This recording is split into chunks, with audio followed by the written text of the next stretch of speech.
मनोज जरांगे यांच्या सध्याच्या भाषेवरून सध्या राजकीय परिस्थिती बदलत चाललेली आहे आणि सगळ्याच राजकीय म्हणजे सत्ताधारी राजकीय नेत्यांना आता असा संशय येऊ लागलेला आहे की मनोज जरांगे यांचा बोलविता धनिक कोण आहे। आपल्यासोबत मंत्री महोदय उदय सामंत जे आहेत त्यांच्याकडून जाणून घ्या। सामंत साहेब, ज्या पद्धतीनं जी भाषा वापरली जाते आहे, ज्या प्रकारचं आव्हान दिलं जात आहे, काय वाटतं यामागे कोण असू शकतं? नाही, आव्हान मी समजू शकतो, लोकशाहीचा तो एक भाग आहे, आंदोलनाचा एक भाग आहे। परंतु राज्यामध्ये तुम्ही देखील अनेक आंदोलनं बघितली आहेत, आम्ही देखील अनेक आंदोलनं बघितली आहेत, पण अशा पद्धतीनं महाराष्ट्राच्या नेत्यावर उपमुख्यमंत्र्यावर शिवीगाळ करून बोलणं, अर्वाच्य भाषेमध्ये बोलणं हे आजपर्यंत आंदोलनामध्ये कधी झालेलं नव्हतं आणि म्हणून तो संशय यायला लागलेला आहे की ह्यांच्या मागे नक्की कोण आहे। आता हे जालन्यातलं आहे म्हणून कदाचित राजेश टोपे असू शकतात असं काही लोकांचं म्हणणं आहे आणि म्हणून मला असं वाटतं की याच्यावर विरोधी पक्षनेत्यांनी देखील स्वतःची स्टेटमेंट केलेली आहे की कोणी कायदा हातात घेण्याचा प्रयत्न करू नये।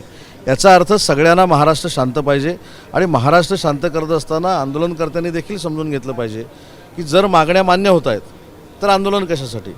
मागण्या जर मान्य झाल्या नसत्या आणि मला आपल्याला देखील एक विनंती करायची आहे की खरोखरच मागण्या मान्य झाल्यात की नाही हे देखील आपण एकदा जनतेला दाखवलं पाहिजे।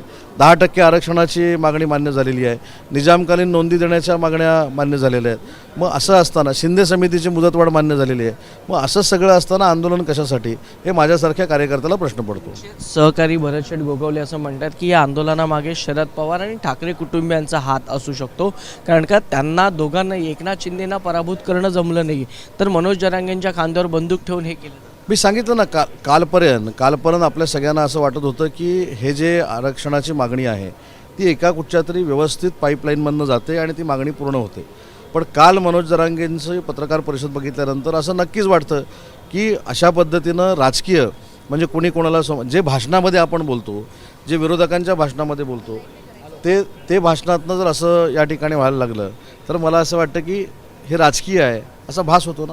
एक महत्त्वाची गोष्ट, रत्नागिरी सिंधुदुर्गची लोकसभेची जागा कोण लढवणार याबाबत आता चर्चा सुरू झालेली आहेत, अनेक नावं समोर येत आहेत। आपल्या पक्षाची यादी कधी आहे?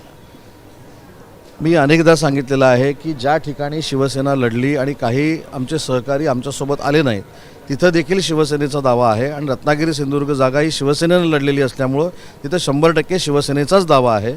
परंतु हे करत असताना आम्ही सगळे अधिकार हे एकनाथ शिंदे साहेबांना दिलेले आहेत। पहिली यादी कधी जाहीर? पहिली यादी आधी पहिलं विधानसभेचं अधिवेशन संपू दे, त्याच्यानंतर 3-4 दिवसामध्ये यादी जाहीर होईल। बातचीत केल्याबद्दल कॅमेरा पर्सन अरविंद वारगेसह वैभव परब, एबीपी मुंबई। एबीपी माझा, उघडा डोळे बघा नीट।